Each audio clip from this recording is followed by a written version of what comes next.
ওকে, শেষ। সত্যি বলে সত্যি কিছু নেই, সত্যি শেষ। বাট কুইক রিভিউ করছি এখন, একটা কুইক রিভিউ দিচ্ছি তোমাদেরকে এখন একটা। বাট সত্যি বলে সত্যি কিছু নেই, আমাকে একটা গোটা ভিডিও বানাতে হবে, একটা বড় ভিডিও বানাতে হবে, এটা আমি বুঝতে পেরেছি। এটা একটা বড় ভিডিও করছি, বাট মানে এরপরে একটা ডিটেলড রিভিউ আসবে। আমি ভাবলাম বেরিয়ে আমার বাড়ি পৌঁছাতে তার থেকে ভালো একটা কুইক ছাড়ি, কারণ ইনস্ট্যান্ট আমার যে রিয়াকশানটা সেটা একটু তুলে ধরা উচিত তোমাদের সামনে। তো এতটা ভালো লেগেছে না, বিশ্বাস করো। মানে সৃজিত মুখার্জি, সৃজিতীয় টুইস্ট, সৃজিতীয় মোড়, সৃজিতীয় টার্ন অ্যান্ড সৃজিতীয় ছবি।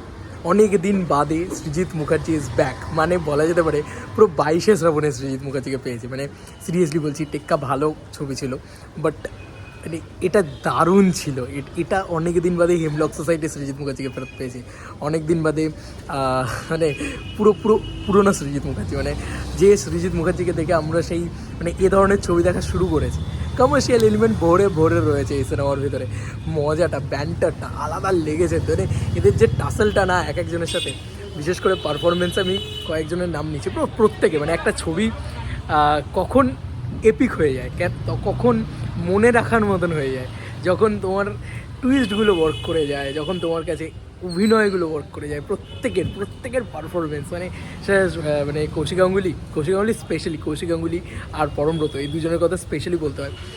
ঋত্বিকের ক্যারেক্টারটা খুব ভালো, এবং এই যে জায়গার শিফটগুলো করেছে সেটার যে এত সুন্দর একটা কারণ দিয়েছে না, ওটা ব্যাপক লেগেছে। বিশ্বাস করো, আমি বলে রাখি আগে যে আমি কিন্তু এই অরিজিনাল ছবি কিছু দেখিনি, ঠিক আছে, আমি এইটাই দেখেছি। এটা আমার এত ভালো লেগেছে, প্রত্যেকের পারফরমেন্স। মানে সেটা অনির্বাণ চক্রবর্তী হতে পারে, সেটা রাহুল হতে পারে, সবাই মানে কাকে ছেড়ে কার কথা বলবো, অনন্যাকেও ভালো লেগেছে, প্রত্যেককে ভালো লেগেছে। মানে এত ভালো অভিনয় করেছে তারা, অভিনয়ই এই সিনেমাটা সবথেকে বড় জান বলা যেতে পারে। আর ডিরেকশন, কি ডায়লগ মানে ট্রেলারের ভিতরে অনেক ডায়লগ আছে, আর তাছাড়াও সিনেমার ভিতরে প্রচুর ভালো ভালো ডায়লগ রয়েছে। ডায়লগ তোমার মনে থেকে যাবে। মানে ট্রেলারের ভিতরেরগুলোই আমি বলবো, বাকিগুলো বলছি না। সেটা খুব সুন্দর, এবং এই জুরি সিস্টেমটাকে রীতিমতো চ্যালেঞ্জ করা যাকে বলা যেতে পারে। এবং জুরি সিস্টেম উঠে যাওয়া, তো হল থেকে বেরোচ্ছে যখন 10 জন লোক থাকুক, 5 জন লোক থাকুক, তারা যে রীতিমতো আলোচনা করছে পুরো বিষয়টাকে নিয়ে, একটা ডিবেট টাইপের তৈরি করে দেওয়া।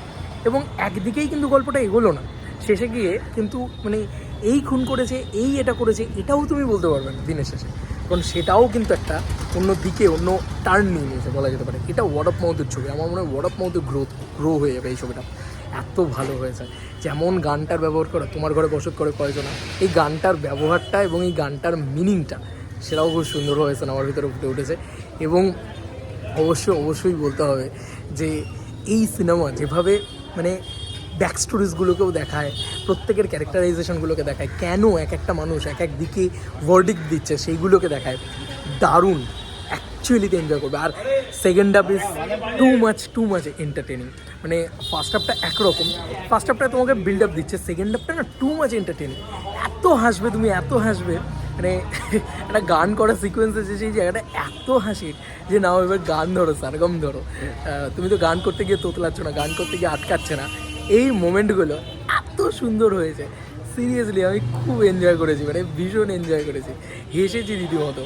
মানে আমি প্রচুর জায়গা আছে যেখানে হেসেছি, স্পেশালি যেগুলো মানে কৌশিক গাঙ্গুলির পারফরমেন্স, সেখানে কৌশিক গাঙ্গুলির মোমেন্টে হেসেছি। এবং পরমব্রত, মাই গড। আর ঋত্বিক চক্রবর্তী যেন মনে হলো ধর্মযুদ্ধর পরে আবার সেই চরিত্রটাকে দেখতে পেলাম। খুব ভালো লেগেছে, ভীষণ ভালো লেগেছে এই ছবিটা। বাকিটা আমি বাড়ি গিয়ে বলছি। তো এটা আমার এখন কুইক রিভিউ ছিল, বাকিটা বাড়িতে কী বলছি, বাই।